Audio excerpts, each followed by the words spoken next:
लिखिए इसको। फ्लावर पुष्प के 4 चक्र होते हैं। 2 होता है सहायक चक्र, 2 होता है उपयोगी चक्र। सहायक चक्र में सबसे पहला चक्र आता है बाह्य दलपुंज और दूसरा होता है दलपुंज। उपयोगी चक्र में 2 चक्र आते हैं, एक होता है पुमंग और दूसरा होता है जायांग। ठीक, एंड्रोसियम और गायनीसियम।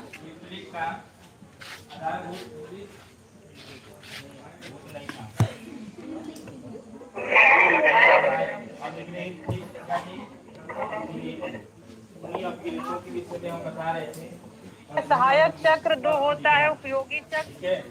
सहायक चक्र में सबसे पहला चक्र आता है बाह्य दलपुंज और दूसरा होता है दलपुंज।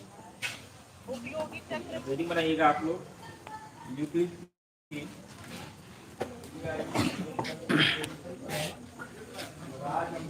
उपयोगी चक्र को जनन अंग भी कहते हैं।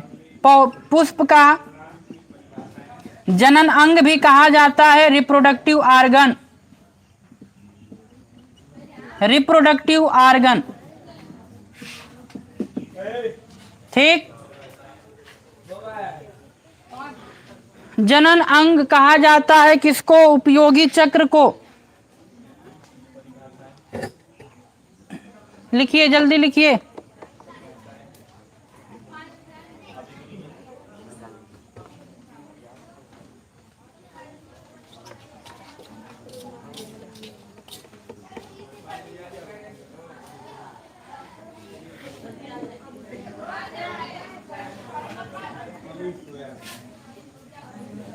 ये मिटाएं ऊपर का।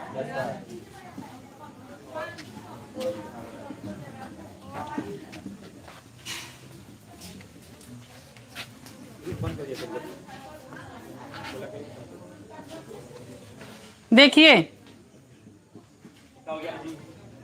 पुष्प जो होता है, पुष्पासन पे, पुष्पासन यानी इसको कहते हैं थैलमस।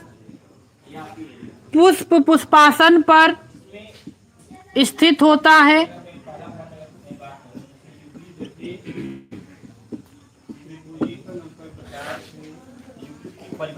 पुष्प में बाह्य दल जिसको सेपल कहते हैं तथा दल जिसको पेटल कहते हैं। पुष्प में बाह्य दल तथा दल आपस में मिलकर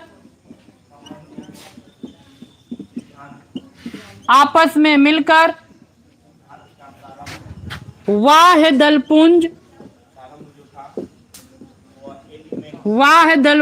तथा दलपुंज बनाते हैं।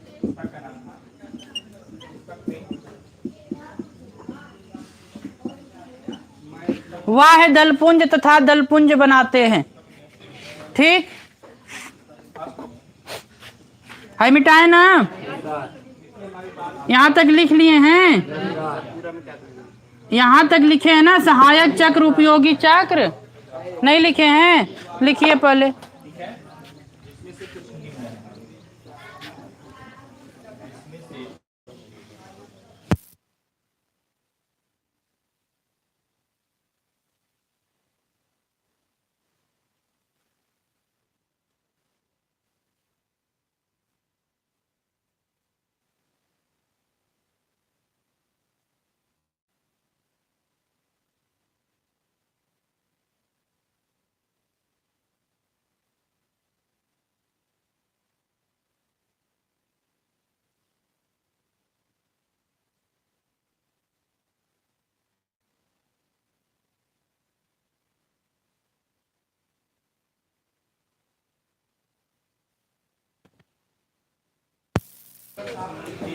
चलिए ध्यान दीजिए इधर।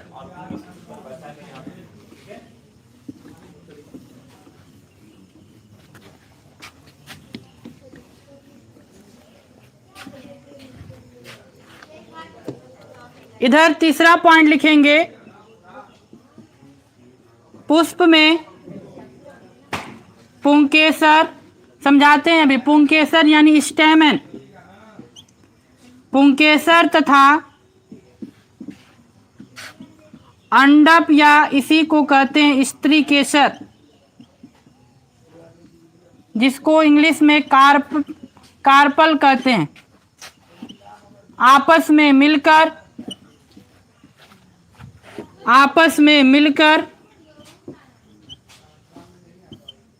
पुमंग तथा जायांग बनाते हैं। समझिए पहले,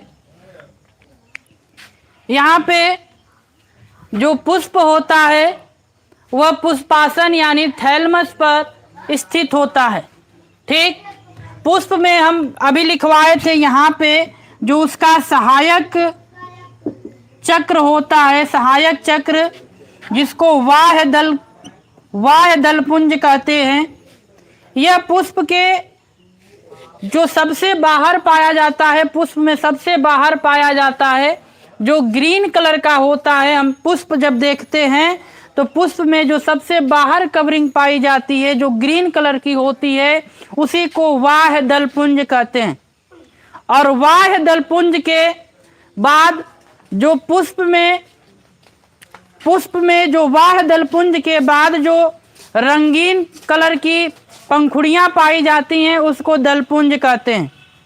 अब जब बाह्य दलपुंज के एक पत्ती को, फ्लावर है कोई इधर,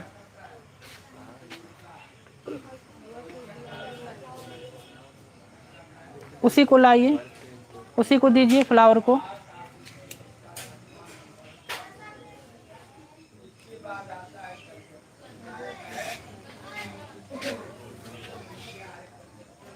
यहाँ पे तो ग्रीन कलर का है ही नहीं,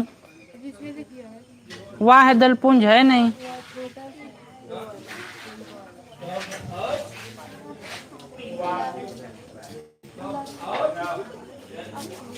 वो बहुत छोटा है, दिखेगा नहीं।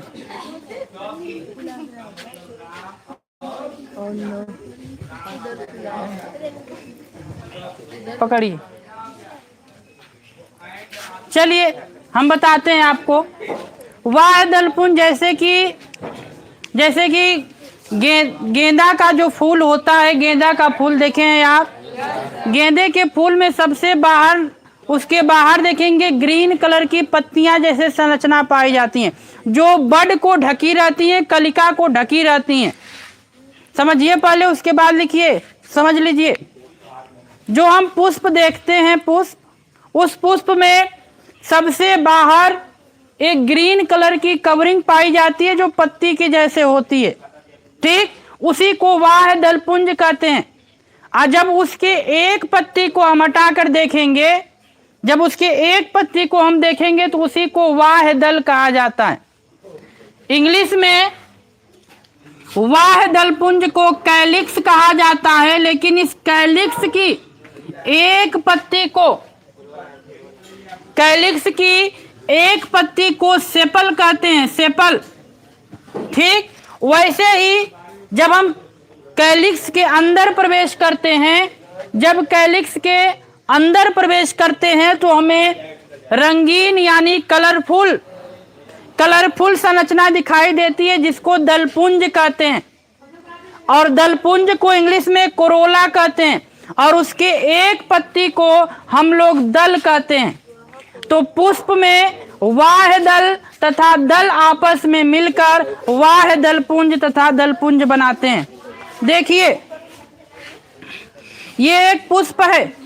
ठीक, इस पुष्प की यह एक डंठल है, यह एक पुष्प की डंठल है जिसपे ये पुष्प आश्रित है। अब ये डंठल को हम पुष्प वृंत कहते हैं, इंग्लिश में पेडिसेल्स कहते हैं। अब जो ये उभरा हुआ भाग है, ये उभरा हुआ भाग, इसी को पुष्पासन या थैलमस कहते हैं, ये वाला उभरा हुआ भाग। ठीक, इसी को पुष्पासन या थैलमस कहते हैं। और इसके बाहर देखिए, ये ग्रीन कलर की संरचना हमें दिखाई दे रही है। बाहर देखिए, इसके बाहर हमें ये ग्रीन कलर की संरचना दिखाई दे रही है। तो इस पूरे ग्रीन कलर को मिलाकर हम लोग बाह्य दलपुंज कहते हैं। क्या कहते हैं? वाह दलपुंज। इस पूरे ग्रीन कलर को मिलाकर वाह दलपुंज कहते हैं। और जब इसमें से हम एक ग्रीन कलर की पत्ती को निकालेंगे, एक ग्रीन कलर की पत्ती को, यह एक ग्रीन कलर की पत्ती, इसको हम वाह दल कहते हैं। क्या कहते हैं? वाह दल। और ऐसे ही बहुत सारे वाह दल आपस में मिलकर क्या बनाते हैं? वाह दलपुंज। यानी कि इंग्लिश में समझिए, यह एक सेपल है। क्या है? सेपल। और यह एक सेपल आपस में मिलकर क्या बनाता है? कैलिक्स। क्या बनाता है? कैलिक्स। यानी कि एक वाह दल आपस में मिलकर, बहुत सारे वाह दल, ऐसे ऐसे वाह दल आपस में मिलकर क्या बनाते हैं? वाह दलपुंज बनाते हैं। क्या बनाते हैं? वाह दलपुंज। अब आता है दलपुंज। दलपुंज क्या होता है? दलपुंज एक कलरफुल होता है, जो सुगंधित होता है। हर एक फ्लावर में अलग अलग रंग का होता है। ये देखिए, यह जो पंखुड़ियां हैं, यह पंखुड़ियां, जितनी भी पंखुड़ियां हमें दिखाई दे रही हैं, यह सब पंखुड़ियां दलपुंज कहलाती हैं। क्या कहलाती हैं? दलपुंज। और जब हम इसके एक पंखुड़ी को देखेंगे, एक पंखुड़ी को ऐसे, तो इसी को हम लोग कहते हैं, इसी को कहते हैं दल। क्या कहते हैं? दल। तो इतने सारे, बहुत सारे दल आपस में मिलकर दलपुंज बनाते हैं। और बहुत सारे वाह दल आपस में मिलकर क्या बनाते हैं? वाह दलपुंज बनाते हैं। इसको इंग्लिश में पेटल कहते हैं। क्या कहते हैं? पेटल। और यही पेटल आपस में मिलकर बनाते हैं कोरोला। क्या बनाते हैं? कोरोला। तो हम कहेंगे कि पुष्प के जो सबसे बाहर पाया जाता है उसका नाम वाह दलपुंज होता है। और वाह दलपुंज की जो एक पत्ती होती है उसको क्या कहते हैं? वाह दल कहते हैं। और वाह दलपुंज के जब अंदर प्रवेश करते हैं तब हमें दिखाई देता है क्या? दलपुंज। और दलपुंज के एक पंखुड़ी को हम लोग क्या कहते हैं? दल कहते हैं। अब समझ में आया? यानी कि ये बहुत सारे सेपल आपस में मिलकर, बहुत सारे सेपल आपस में मिलकर कैलिक्स बनाते हैं। और बहुत सारे पेटल आपस में मिलकर कोरोला बनाते हैं। ठीक? इंग्लिश में इस दल को पेटल कहते हैं और इस दलपुंज को कोरोला कहते हैं। और वाह दलपुंज को कैलिक्स कहते हैं। और उसके एक पत्ती को क्या कहते हैं? सेपल कहते हैं या वाह दल कहते हैं। Is this clear to each and everyone? समझ में आया सभी को? और देखिए, जब हम इसके अंदर प्रवेश करते हैं तब हमें जाकर, इसके अंदर जब प्रवेश करते हैं तब हमें जाकर यहाँ पे संरचना दिखती है पुंकेसर की और अंडप की। किसी किसी पुष्प में पुंकेसर और स्त्री केसर दोनों पाए जाते हैं। और जब दोनों पाए जाते हैं तो ऐसे पुष्प को हम लोग द्विलिंगी पुष्प कहते हैं। आज किसी पुष्प में जब केवल एक ही, चाहे पुंकेसर चाहे स्त्री केसर, केवल एक पाया जाता है तो उसे एक लिंगी पुष्प कहते हैं। समझ में आया? समझ में आया सभी को? तो ये पॉइंट हम लिखे हैं कि पुष्प में वाह दल आपस में मिलकर, वाह दल तथा दल आपस में मिलकर वाह दलपुंज बनाते हैं। यानी कि वाह दल आपस में मिलेगा तो वाह दलपुंज बनाएगा। और जब दल आपस में मिलेगा तो क्या बनाएगा? दलपुंज बनाएगा। वैसे ही जब हम पुष्प के उपयोगी चक्र में जब जाते हैं, उपयोगी चक्र में, तो उपयोगी चक्र में भी दो भाग आते हैं। एक होता है आपका पुमंग और एक होता है जायांग। तो पुमंग किससे मिलकर बना है? पुमंग स्टेमन से मिलकर यानी पुंकेसर से मिलकर बना है। और जायांग अंडप या स्त्री केसर से मिलकर बना है। समझ में आया? समझ में आया? तो इस पॉइंट में लिखे हैं पुष्प में पुंकेसर तथा अंडप आपस में मिलकर पुमंग तथा जायांग बनाते हैं। यहाँ पे एक पॉइंट आप लिख लीजिए, वाह दलपुंज जहां पे नीचे सहायक चक्र में लिखे हैं उसके आगे लिख लीजिए ग्रीन कलर। ये किस कलर का होता है? ग्रीन कलर का। और जो भी पौधों में ग्रीन कलर का पार्ट होता है वह फोटोसिंथेसिस करता है। क्या करता है? फोटोसिंथेसिस का मतलब प्रकाश संश्लेषण करता है। क्या करता है? प्रकाश संश्लेषण। तो पूछा जाता है कि पुष्प का, ध्यान दीजिए, पूछा जाता है कि पुष्प का ऐसा कौन सा भाग है जो प्रकाश संश्लेषण करता है? तो पुष्प का वह दलपुंज होता है जो क्या करता है? प्रकाश संश्लेषण करता है। और क्यों करता है? क्योंकि ये किस कलर का होता है? ग्रीन कलर का। तो पौधों का वह भाग जो ग्रीन कलर का होता है वही प्रक्रिया क्या करता है? प्रकाश संश्लेषण। तो ये जो वाह दलपुंज है ये ग्रीन कलर का है, और जब ग्रीन कलर का है तब ये क्या करेगा? प्रकाश संश्लेषण करेगा। जो ये दलपुंज होता है ये कलरफुल होता है, कलरफुल होता है, कलरफुल यानी कि रंगीन होता है। ठीक। और जब ये रंगीन होगा तो किसी किसी फ्लावर में यही सुगंधित होता है। यही जब रंगीन होता है तो इसी के ऊपर तितलियां आती हैं, मधुमक्खियां आती हैं। ठीक। यहीं से पोलन ग्रेन को यानी पोलन ग्रेन को, परागकण को उठाती हैं और एक जगह से दूसरे जगह पहुंचाती हैं। ठीक। इसी प्रक्रिया को परागण कहते हैं, पॉलिनेशन कहते हैं। ये अगर रंगीन नहीं होता, ध्यान सुनिए, अगर ये दलपुंज रंगीन नहीं होता तो इसके ऊपर तितलियां और मधुमक्खियां नहीं आती। और जब तितलियां मधुमक्खियां नहीं आएंगी तो पुष्प में परागण नहीं होगा। परागण का मतलब मेल के स्पुंकेसर से पोलन ग्रेन को तितलियां अपने पैरों में चिपकाती हैं, और चिपकाने के बाद जब दूसरे फ्लावर के ऊपर जाती हैं तो मेल वाला भाग स्त्री केसर वाले फ्लावर के पास जाता है और वहां से पोलन ग्रेन जाता है फीमेल के स्त्री केसर वाले भाग पे, और वहां पे जाकर निषेचन होता है। ठीक। अगर ये रंगीन नहीं होता, अगर ये दलपुंज कलरफुल नहीं होता, अगर ये दलपुंज कलरफुल नहीं होता तो पुष्प में परागण यानी पॉलिनेशन की प्रक्रिया नहीं होती। ठीक। अब हम आगे जब बढ़ेंगे परागण पढ़ाएंगे तो वहां पे समझाएंगे। आप इतना पहले 3 पॉइंट लिखिए। रंगीन, सॉरी, रंगीन, रंगीन होता है यानी कलरफुल होता है। ठीक। इतना पॉइंट लिखिए पहले आप, और जो हम लिखवाए थे वहां पे ये ऐड कर लीजिएगा। ठीक। अलग कर सकते हैं, नहीं कर सकते हैं। वो इसीलिए बताया एक बिंदु वह भाग है जिसका कोई भाग नहीं, वह है जिसका कोई भाग नहीं।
गुड़हल के पुष्प में जो सबसे बाहर वाला होता है ग्रीन कलर का, वह होता है वाह दलपुंज। उसके अंदर प्रवेश करते हैं तो हमें रेड कलर का दिखाई देता है पंखुड़ी, जिसको दलपुंज कहते हैं, और वहां से देखेंगे तो ऐसे निकला रहता है भाग, और वहां पे देखेंगे तो जो उस भाग से ऐसे ऐसे होता है ना, ऐसे होता है कि नहीं होता है ना, तो ये जो भाग है ये पुंकेसर कहलाता है, यानी कि क्या कहलाता है, पुंकेसर, जिसको क्या कहते हैं, पुमंग कहते हैं।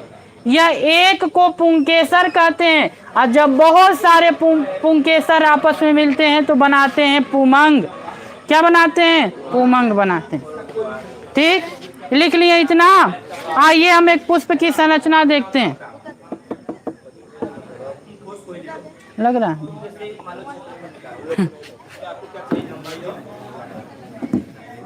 आइए एक पुष्प की संरचना हम देखते हैं, ध्यान से देखिएगा।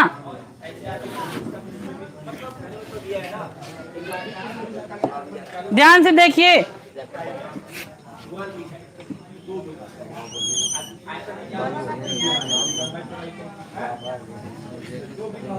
यह पुष्प की एक डंठल है जिसको कहते हैं पुष्पवृंत। पुष्पवृंत या इसी को इंग्लिश में कहते हैं पेडिसेल। ठीक, इसको कहा जाता है पुष्पासन। बातें नहीं, इसको कहा जाता है पुष्पासन, इंग्लिश में कहते हैं थैलमस। जिसके ऊपर पुष्प स्थित होता है उसको कहते हैं पुष्पासन, यानी कि थैलमस। अब ध्यान दीजिएगा, इस पुष्प के सबसे बाहर एक पत्ती पाई जाती है। हम एक पत्ती का जब नाम लिखेंगे तो इसका नाम लिखेंगे वाह्यदल। क्या लिखेंगे, वाह्यदल, यानी कि इसको सेपल लिखेंगे। क्या लिखेंगे, सेपल। और सेपल कौन से कलर का होता है, सेपल कौन से कलर का होता है, ग्रीन कलर। कौन सा कलर, ग्रीन कलर। अब यह एक पत्ती को, इसके एक पत्ती को हम वाह्यदल कह रहे हैं, यानी सेपल कह रहे हैं। तो जब इसके चारों तरफ के पत्ती को आपस में मिलाएंगे तो उसी को क्या कहेंगे, वाह्यदल पुंज। क्या कहेंगे, वाह्यदल पुंज। तो पुष्प जिस डंठल पे होता है उसको पुष्पवृंत कहते हैं। पुष्प जिस पे स्थिर होता है उसको पुष्पासन कहते हैं। पुष्पासन के बाद हमें ग्रीन कलर का पार्ट दिखाई देता है जिसको वाह्यदल कहते हैं। और इसी वाह्यदल से जुड़ा हुआ एक भाग होता है, इसी वाह्यदल से जुड़ा हुआ एक भाग होता है जिसको हम लोग कहते हैं दल। क्या कहते हैं, दल, यानी कि क्या इंग्लिश में इसको कहेंगे, पेटल। अब यह एक पंखुड़ी को, इसको दल को हम पंखुड़ी भी कहते हैं। कहीं भी शब्द आएगा दल या पंखुड़ी, आप समझिएगा कि वाह्यदल के अंदर वाले की बात हो रही है। ठीक, इसके वाह्यदल को पेटल या पंखुड़ी कहते हैं। और यह किस कलर का होता है, ये कलरफुल होता है, यानी कि रंगीन होता है। और जब ये रंगीन होगा तो इसके ऊपर तितलियां, मधुमक्खियां आकर बैठेंगी पुष्प के ऊपर, और एक पुष्प से परागकण को लेकर दूसरे पुष्प के स्टिग्मा पर पहुंचाती हैं, जिससे निषेचन होता है। यह प्रक्रिया हम आगे पढ़ाएंगे। ठीक, सबसे पहले वाह्यदल जब आपस में मिलेंगे तो वाह्यदल पुंज बनाते हैं। उसके बाद आता है दल जब आपस में मिलता है तब बनाता है दलपुंज। क्या बनाता है, दलपुंज। यानी कि सेपल जब आपस में मिलेंगे तो कैलिक्स बनेगा, पेटल जब आपस में मिलेंगे तो क्या बनेगा, कोरोला बनेगा।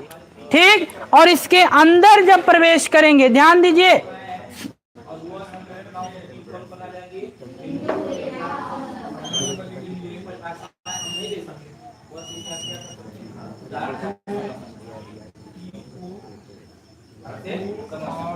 ये और चीज थी, ये और कुछ अपरिभाषित पद उसे विद्युत प्रकार ये और एक बारीक पेंसिल लीजिए और उस पेंसिल को क्या करिए कागज पर ऐसे इंडस्ट करके लेकिन तो आप है ना। ये गुब्बारा नहीं है, धागा से बांध दिए, धागा छोड़ देंगे तो उड़ जाएगा। ये गुब्बारा नहीं है, ठीक। इसको हम लोग कहते हैं पुंकेसर। क्या कहते हैं? पुंकेसर। पुंकेसर यानी इंग्लिश में इसको स्टैमेन कहते हैं। और यह स्टैमेन, बातें नहीं भाई, यह एक स्टेमन है, एक स्टेमन, एक पुंकेसर है। और जब ये सभी पुंकेसर को हम मिलाकर, इधर ध्यान दीजिए, इधर एक पुंकेसर, इसका नाम पुंकेसर है। जब सभी पुंकेसर को मिलाकर हमें नाम देना रहेगा तो सभी पुंकेसर को मिलाकर नाम क्या देते हैं? पुमंग। क्या नाम देते हैं? पुमंग। यानी कि स्टेमन आपस में जब मिलते हैं तो एंड्रोसियम बनाते हैं। स्टेमन आपस में जब मिलते हैं तो एंड्रोसियम बनाते हैं। यानी कि पुंकेसर जब आपस में मिलता है तो क्या बनाता है? पुमंग बनाता है। क्या बनाता है? पुमंग। अब ये देखिए, ये जो भाग है, इस वाले भाग को इधर लिख देते हैं। इस वाले भाग को अंडप या स्त्री केसर कहते हैं। स्त्री केसर, इंग्लिश में इसको कार्पेल कहा जाता है। कार्पेल। अब ध्यान दो, एक भाग को, पुष्प के एक भाग को, आप कद्दू देखे हैं?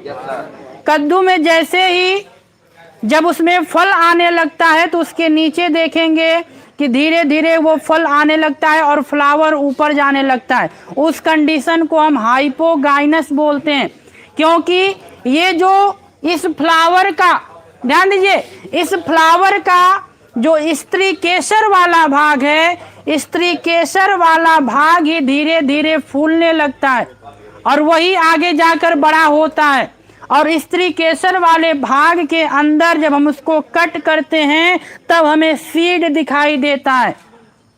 तो वह जो कद्दू का प्लांट होता है वह एक पुष्पीय पादप है, क्योंकि उसमें पुष्प आते हैं। वह एक एंजियोस्पर्म प्लांट है। और उस प्लांट में जो ये नीचे वाला भाग है उसमें जो सीड होता है वो ढका हुआ होता है। किससे ढका हुआ आता है? फल से।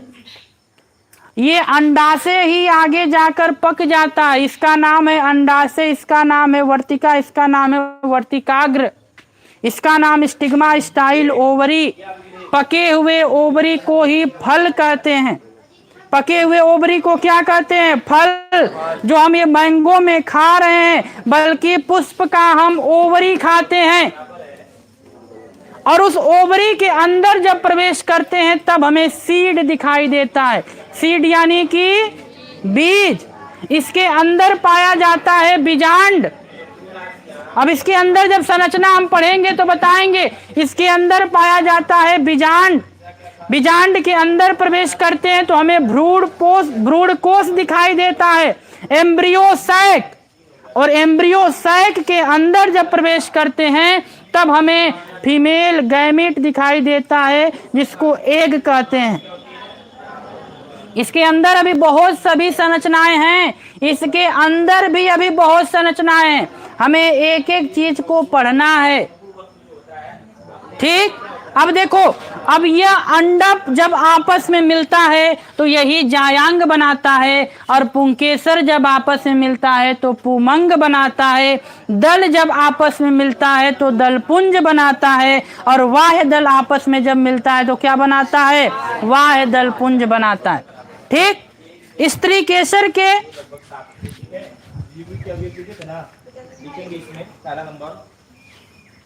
स्त्री केसर के 3 भाग होते हैं। ध्यान दीजिए, स्त्री केसर के 3 भाग होते हैं। सबसे पहला वाला भाग होता है वर्तिकाग्र, एक होता है वर्तिका,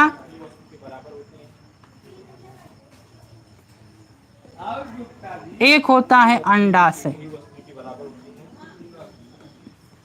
इंग्लिश में इसको स्टिग्मा कहते हैं, इसको स्टाइल कहते हैं। स्टाइल, स्टाइल वो वाला स्टाइल नहीं जो सब लोग स्टाइल दिखाते हैं। और इसको ओवरी अंडाशय कहते हैं। और इस पुंकेसर के भी भाग होते हैं, इस पुंकेसर के भी भाग होते हैं। एक होता है परागकोश, जिसको एंथर कहते हैं, बात मत करिए। और एक होता है तंतु, जिसको फिलामेंट कहते हैं। संरचना हम दिखा देते हैं। देखिए, एक पुंकेसर की संरचना, ये पुंकेसर की जो ये संरचना है, इसी को हम लोग परागकोश कहते हैं, एंथर कहते हैं।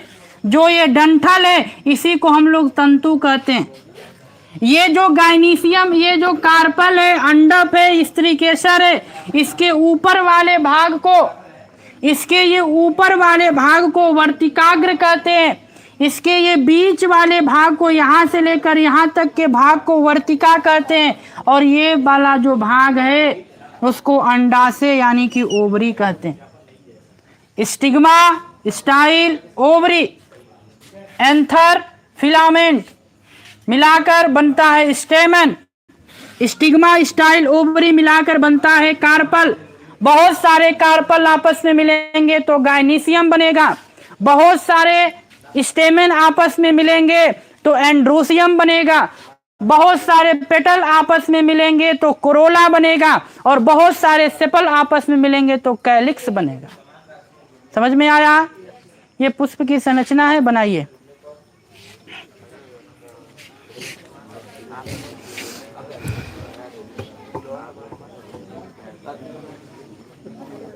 प्राप्त राशि समान, प्राप्त राशि बराबर।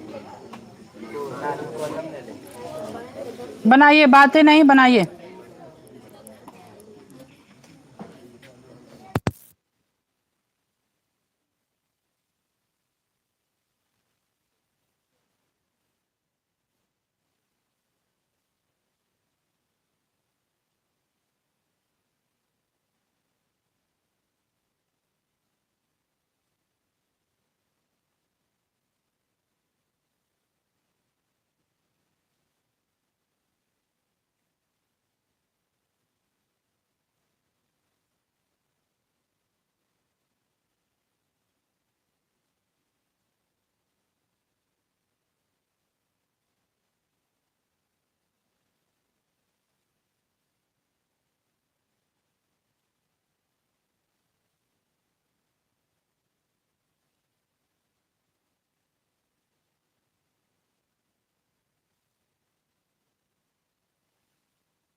बन गया? चलिए जल्दी नोट करिए भाई।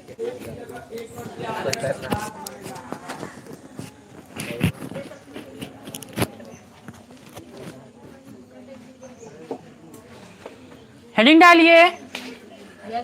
लिंगता के आधार पर पुष्प दो प्रकार के होते हैं। हेडिंग नहीं, वो पॉइंट लिखिए। लिंगता के आधार पर पुष्प दो प्रकार के होते हैं।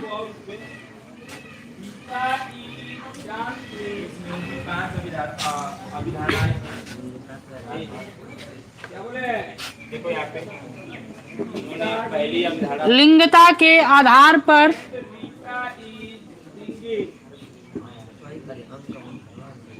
पुष्प दो प्रकार के होते हैं। पुष्प दो प्रकार के होते हैं। पहले पुष्प को बोलते हैं एक लिंगी पुष्प। बात मत करो। और दूसरे पुष्प को बोलते हैं द्विलिंगी पुष्प।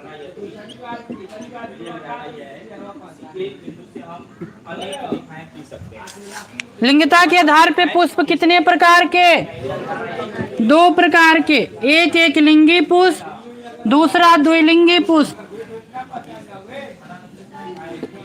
पहला हेडिंग डालिए इसमें। पहला हेडिंग डालिए एक लिंगी पुष्प। अवधारणा नंबर 1, अवधारणा नंबर 1। और क्या बोले कि एक अभिग्रीव छूटा हुआ है, लेकिन चीजें जो है अवधारणा में यूनिसेक्सुअल फ्लावर। Unisexual flower. दो बिंदुओं के मध्य केवल एक रेखा खींची जा सकती है। दो बिंदु हो गए ना, इनके मध्य में ऐसे रेखा खींच पाएंगे ना। और कहाँ खींच पाएंगे? और तो नहीं खींच सकते। अगर मान लो यहाँ पे मैंने 3 बिंदु कर दिया, एक बिंदु ये रेखा खींच पाएगा ना। 3 बिंदु है तो 3 रेखा, 4 बिंदु। लिखिए इसमें।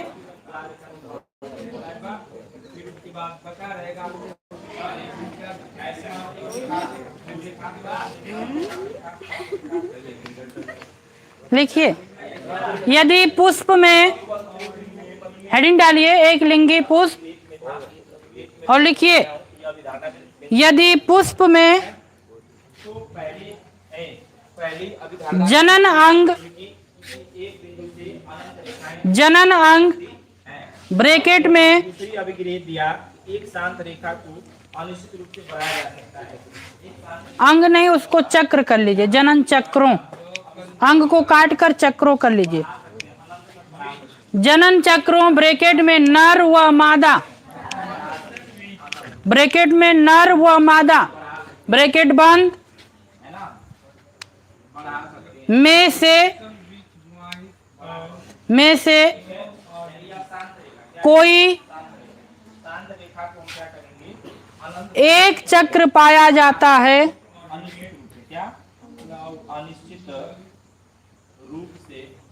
कोई एक चक्र पाया जाता है तो उस पुष्प को, तो उस पुष्प को एक लिंगी पुष्प कहते हैं। बताया कि कोई बिंदु ले लीजिए और किसी भी त्रिज्या का, चाहे 5 सेंटीमीटर 10 सेंटीमीटर और एग्जाम्पल देखिए। पपीता हो गया, तरबूज हो गया, खीरा हो गया, कद्दू हो गया, मक्का हो गया इत्यादि। इन सभी प्लांट के जो पुष्प होते हैं एक लिंगी पुष्प होते हैं। कैसे? ध्यान दीजिए। अगर ये पुष्प का थैलमस है, पुष्प का ये थैलमस है, इस थैलमस के बाहर पाया जाता है आपका सेपल, उसके बाद पेटल, और जनन चक्र में से, ध्यान दीजिए, जनन चक्र में से अगर केवल पुष्प का केवल एक चक्र पाया जाता है, जैसे पुंकेसर ही केवल पाया जाएगा, तो वह एक लिंगी पुष्प कहलाएगा। या फिर ये पुष्प का थैलमस, ये पेडिसेल, ये बाहर सेपल, ये हो गया पेटल है, ये बाहर पेटल हो गया, उसके अंदर सेपल के अंदर पेटल, और यह एक गाइनीशियम हो गया यानी कार्पल हो गया। यदि हम लिखवाएं कि यदि पुष्प के जनन चक्रों में से, जनन चक्र में कितने चक्र थे? जनन चक्र में 4 चक्र थे, 2 थे ना, एक पुमंग था एक जायांग था, यहीं पे लिखे थे। एक पुमंग था एक जायांग था। पुमंग को पुंकेसर कहते हैं, जायांग को स्त्री केसर कहते हैं। तो अगर जनन चक्रों में से चाहे नर या मादा में से कोई एक चक्र पाया जाता है, अगर किसी पुष्प में केवल नर चक्र पाया जाएगा तो भी वह एक लिंगी पुष्प कहलाएगा। यदि किसी पुष्प में केवल मादा चक्र पाया जाएगा तो भी वह एक लिंगी पुष्प कहलाएगा। और एग्जाम्पल याद रखिएगा, किन किन प्लांट में एक लिंगी पुष्प पाया जाता है? पपीता में, तरबूज में, खीरा में, कद्दू में, मक्का में। इतने एग्जाम्पल, 5 एग्जाम्पल याद रखिएगा। इसमें क्या होता है? कौन सा पुष्प पाया जाता है? एक लिंगी पुष्प। कुछ समझ में आ रहा है लालू बाबू?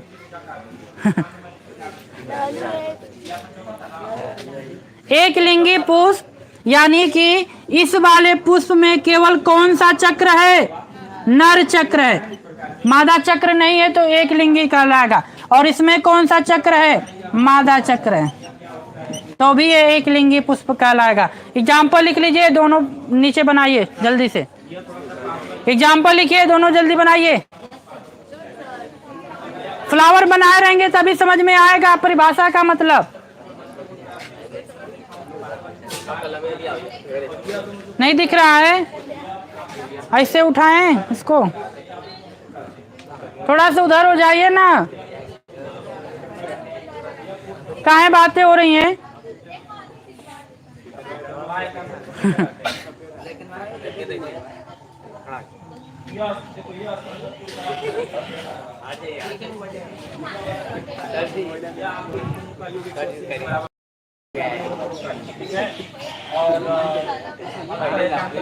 मत भाई, बातें मत करिए।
शांत रहिए।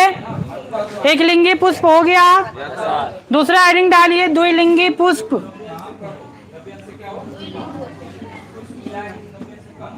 द्विलिंगी पुष्प, बाइसेक्सुअल फ्लावर।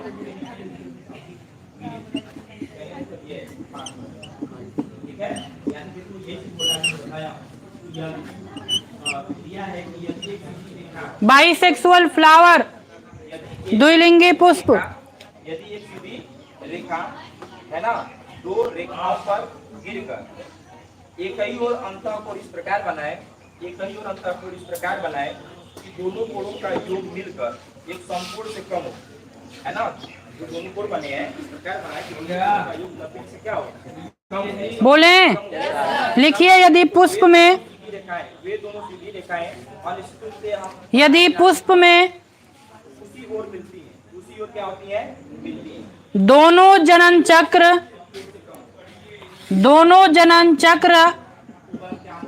पुमंग तथा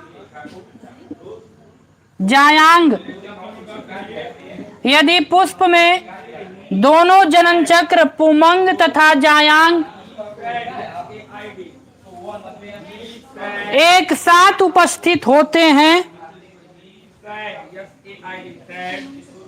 एक साथ उपस्थित होते हैं,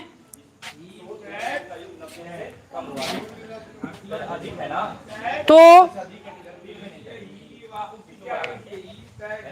ऐसे पुष्प को द्विलिंगी पुष्प कहते हैं।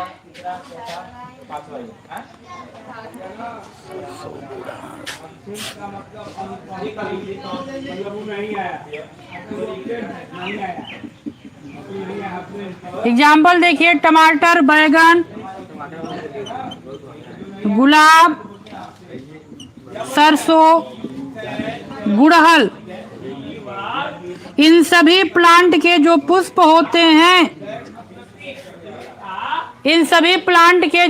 होते हैं, वह द्विलिंगी पुष्प होते हैं, क्योंकि इस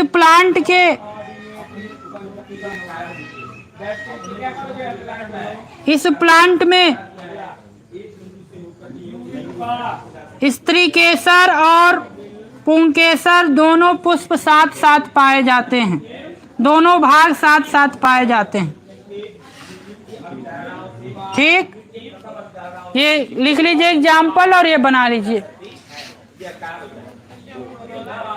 क्योंकि द्विलिंगी पुष्प उसे कहते हैं कि जिसमें दोनों चक्र साथ साथ पाए जाते हैं, पुंकेसर भी और स्त्री केसर भी, पुमंग भी और जायांग भी। समझ में आ रहा है? Yes sir. पुमंग भी पाया जाता है और जायांग भी पाया जाता है।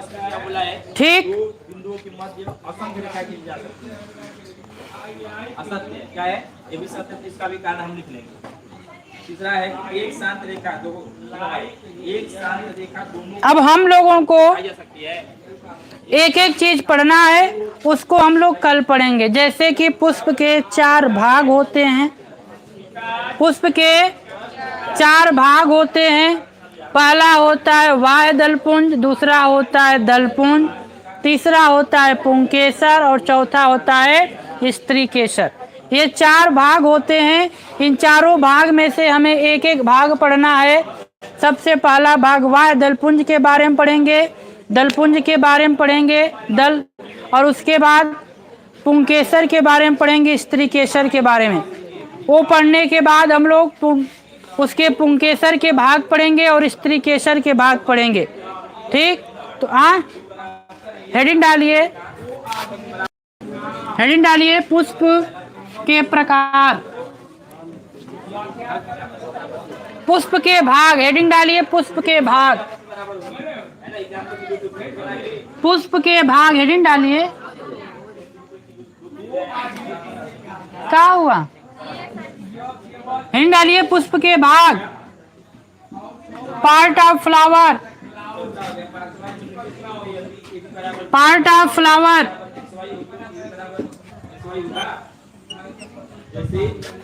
इसमें लिखिए पुष्प के 4 भाग होते हैं। पुष्प के 4 भाग होते हैं।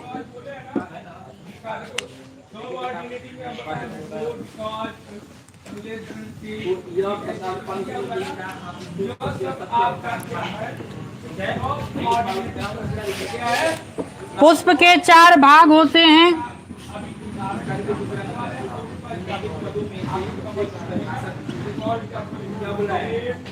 बात मत करो।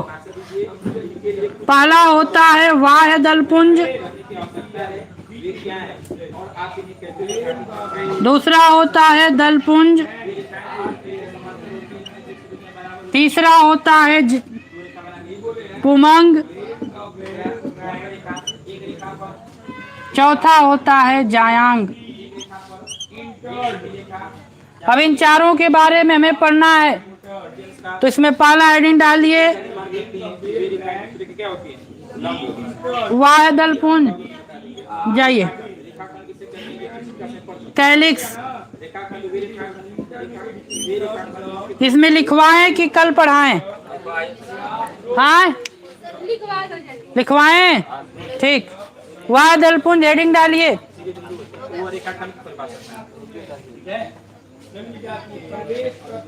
यहाँ पे लिख लीजिएगा डैश देकर पुमंग या पुंकेसर, जायांग या स्त्री केसर।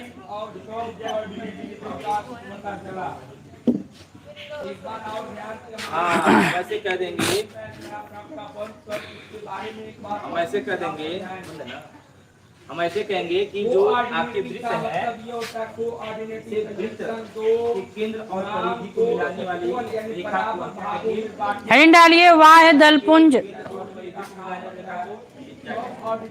बोल रहे हैं, सभी लोग को लिख लेने दीजिए। विशाल बाबू थोड़ा तेज लिखा करिए।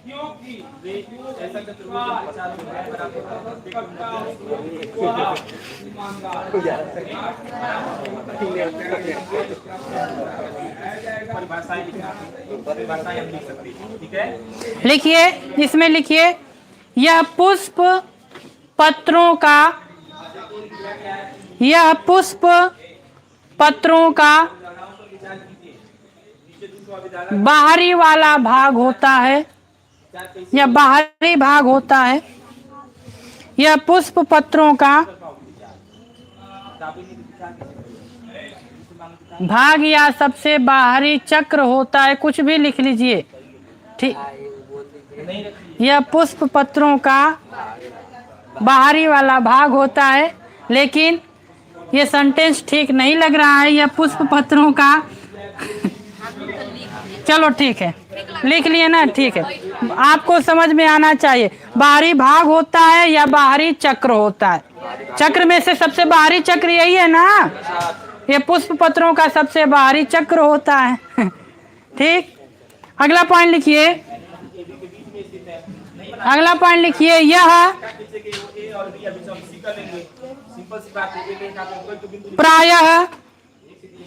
प्रायः हरे रंग का होता है। यह प्रायः हरे रंग का होता है, ठीक। अगला पॉइंट, वाह दलपुंज की, वाह दलपुंज की एक पत्ती को, वाह दलपुंज की एक पत्ती को वाह दल कहते हैं। वाह दल इंग्लिश में सेपल, ठीक, वाह दल कहते हैं।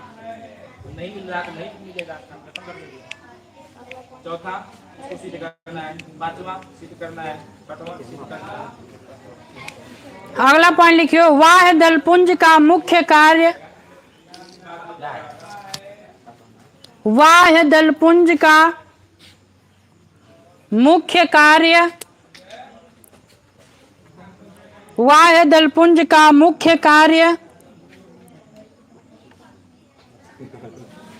पुष्पीय अंगों को, पुष्पीय अंगों को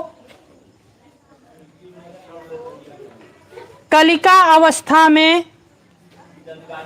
पुष्पीय अंगों को कलिका अवस्था में, कलिका अवस्था बडिंग कंडीशन, कलिका अवस्था में सुरक्षा, कलिका अवस्था में सुरक्षा करना होता है। कलिका अवस्था में सुरक्षा करना होता है, ठीक। अगला पॉइंट लिखो, वाह दलपुंज, वाह दलपुंज हरे रंग का होने के कारण, वाह है दलपुंज, वाह है दलपुंज हरे रंग का होने के कारण यह प्रकाश संश्लेषण की प्रक्रिया भी करता है। यह प्रकाश संश्लेषण की प्रक्रिया भी करता है। ठीक, एक और पॉइंट लिखिए। वाह है दलपुंज, वाह है दलपुंज पुष्प के खिलने के बाद, वाह है दलपुंज पुष्प के खिलने के बाद गिर जाता है। वाह है दलपुंज पुष्प के खिलने के बाद गिर जाता है। ठीक, इतनी पॉइंट याद रखिएगा वाह दलपुंज के बारे में। ठीक, वाह दलपुंज एक बार फिर से रिकॉल कर दीजिए क्या क्या लिखवाए हैं। वाह दलपुंज पुष्प के सबसे बाहरी चक्र वाला भाग होता है। ठीक, यह प्रायः हरे रंग का होता है। वाह दलपुंज के एक पत्ती को वाह दल कहते हैं। वाह दलपुंज का मुख्य कार्य होता है कलिका, पुष्प के कलिका अवस्था में को सुरक्षा देना। उसके बाद वाह दलपुंज हरे रंग का होने के कारण वह प्रकाश संश्लेषण की प्रक्रिया करता है जो पुष्प में भोजन का निर्माण करता है लड़के? जो हम कुछ बता रहे हैं उसको सुन लीजिए फिर जाइए। ठीक, इतना चीजें याद रखिएगा वाह दलपुंज के बारे में। हेडिंग डालकर छोड़ दीजिए, दलपुंज कल पढ़ेंगे हम लोग। दलपुंज यानी कि कोरोला। ठीक, आज के लिए बस इतना ही। Take care, good luck, bye bye.